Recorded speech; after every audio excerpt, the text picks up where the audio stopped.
नमस्कार, राजस्थान समाचार में आपका स्वागत है। पेश है राजस्थान की खास खबरें। लोकसभा चुनाव लड़ने से गहलोत और पायलट का इनकार। लोकसभा चुनाव 2024 को लेकर कांग्रेस भाजपा में सरगर्मी तेज होती जा रही है। जैसे जैसे चुनाव नजदीक आ रहे हैं, उम्मीदवारों को लेकर मंथन तेज हो गया है। अब खबर आ रही है कि राजस्थान लोकसभा चुनाव में अशोक गहलोत और सचिन पायलट ने लोकसभा चुनाव को लड़ने से इनकार कर दिया है, जिसके बाद ये सवाल उठ रहा है कि अब कांग्रेस प्रदेश के 25 लोकसभा सीटों पर बैलेंस कैसे बिठाएगी। बता दें कि पिछले 2 लोकसभा चुनावों में कांग्रेस के हाथ एक भी सीट नहीं लगी है। राजस्थान में मौसम विभाग ने सर्द हवाओं के साथ किया बारिश का अलर्ट। राजस्थान के मौसम में कई बार बदलाव हो चुका है, जिसके चलते प्रदेश में कल यानी बुधवार के दिन मौसम साफ रहा। वहीं आगामी 2 दिनों में प्रदेश के कुछ इलाकों में बारिश होने की संभावना जताई जा रही है, जिसकी वजह से तापमान गिरने लगेगा और लोगों को एक बार फिर से सर्दी का एहसास होने लगेगा। मौसम विभाग के मुताबिक आज 15 फरवरी को राज्य के कुछ क्षेत्रों में बूंदाबांदी हो सकती है। 20 फरवरी को राजस्थान आएंगे अमित शाह, बीकानेर में कार्यकर्ताओं से करेंगे बात। गृह मंत्री अमित शाह 20 फरवरी को राजस्थान आएंगे। जानकारी के अनुसार अमित शाह का ये दौरा लोकसभा चुनाव 2024 के मद्देनजर आयोजित किया जा रहा है। बताया जा रहा है कि अमित शाह राजस्थान पहुंचने के बाद बीकानेर में कार्यकर्ताओं से संवाद करेंगे और राजस्थान में लोकसभा चुनाव के लिए प्रेरित करेंगे। किसान आंदोलन को लेकर बोले सचिन पायलट। कांग्रेस के दिग्गज नेता और राष्ट्रीय महासचिव सचिन पायलट ने बुधवार को कहा कि किसान केंद्र सरकार की जिद है और उसके अड़ियल रवैये के कारण एक बार फिर से आंदोलन कर रहे हैं, क्योंकि वो उनकी समस्याओं का समाधान नहीं कर रही है। उन्होंने कहा कि कांग्रेस पार्टी ने मंगलवार को छत्तीसगढ़ में घोषणा की है कि हमारी सरकार बनने पर न्यूनतम समर्थन मूल्य को एक कानूनी प्रावधान बनाएंगे।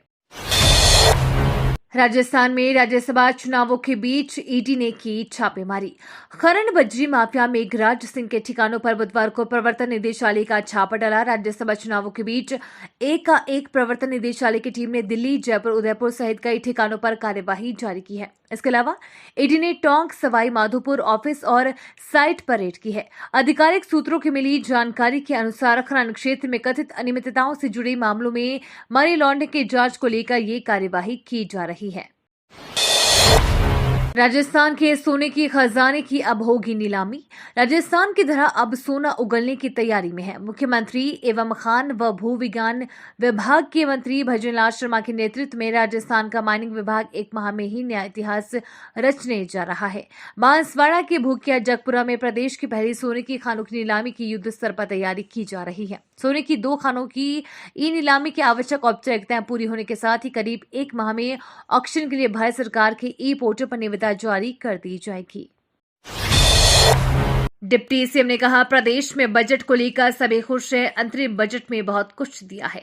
डिप्टी सीएम दिया कुमारी ने कहा कि युवा मोर्चा की ओर से रक्तदान शिविर का आयोजन किया गया है। रक्तदान शिविर में महिला पुरुषों ने बढ़ चढ़कर भाग लिया।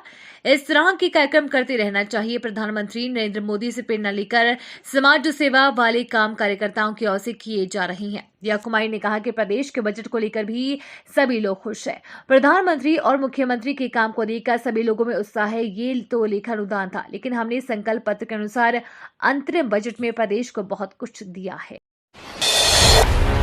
कोटा पुलिस ने रोके 2 सुसाइड। डिप्रेशन में आकर छात्राओं ने खुद को किया था कमरे में बंद।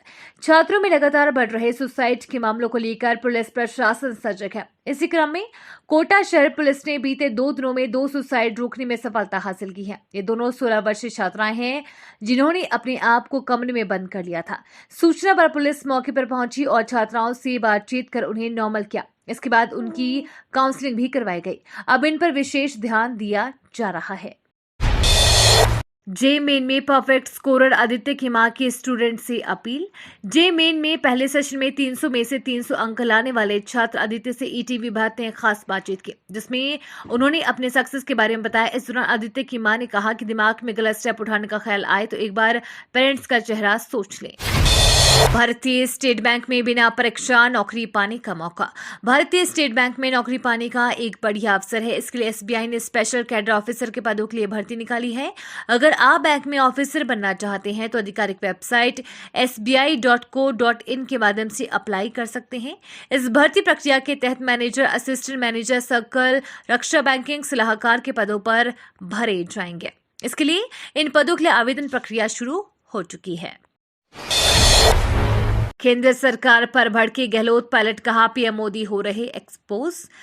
एमएसपी की मांग पर आंदोलन कर रही किसानों पर पुलिस द्वारा बल प्रयोग कर कांग्रेस ने केंद्र सरकार को आड़े हाथ लिया है। अशोक गहलोत ने कहा है कि पीएम नरेंद्र मोदी एक्सपोज हो रहे हैं, जबकि सचिन पायलट ने कहा कि सरकार की जिद और अड़ियल रवैये के कारण समाधान नहीं निकल पा रहा है। पीएम मोदी ने अबुधाबी के पहले हिंदू मंदिर का किया उद्घाटन। पीएम मोदी ने यूएई में बोचा सनवासी में श्री अक्षर पुरुषोत्तम स्वामी नारायण संस्था मंदिर का उद्घाटन किया। इस दौरान उन्होंने विशेष पूजा अर्चना में हिस्सा लिया। बता दें कि ये अबुधाबी में पत्थरों से बना पहला हिंदू मंदिर है। इसको लेकर लोग इतने उत्साहित हैं कि मंदिर के बाहर मोदी मोदी के नारे भी लगे। चुनाव से पहले सरकार के लिए खुशखबरी। आगामी लोकसभा चुनाव से पहले मोदी सरकार के लिए आर्थिक व रोजगार के मोर्चे पर खुशखबरी आई है। जनवरी में रिटेल महंगाई दर में कमी आई है, जबकि बेरोजगारी दर में भी गिरावट देखने को मिली है। जनवरी में रिटेल महंगाई दर 0.59% से घटकर 5.10% के स्तर पर आ गई है। भारत का औद्योगिक उत्पादन सूचकांक 3.8 की तेजी से बढ़ रहा है। बेरोजगारी की दर तीसरी तिमाही में घटकर 6.5 पर आ गई है। पिछले साल समान अवधि में ये 7.2 थी। अबुधाबी के बाद अब इस मुस्लिम मुल्क में भी बनेगा मंदिर। मुस्लिम देशों में प्रधानमंत्री मोदी की पेट बढ़ रही है। यूएई के बाद अब बहरीन में भी मंदिर बनाया जाएगा।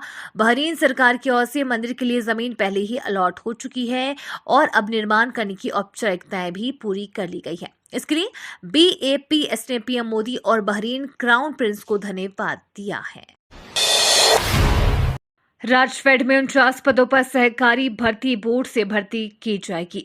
सहकारिता मंत्री गौतम कुमार ने कहा कि राजफेड में 49 रिक्त पदों पर भर्ती के लिए सहकारी भर्ती बोर्ड की रिक्तियां भिजवा दी गई है। उन्होंने इन पदों पर शीघ्र भर्ती के निर्देश देते हुए कहा कि भर्ती होने तक संविदा के आधार पर क्रमिक रखे जाए ताकि किसानों से जुड़े कार्यों में बाधा नहीं आए।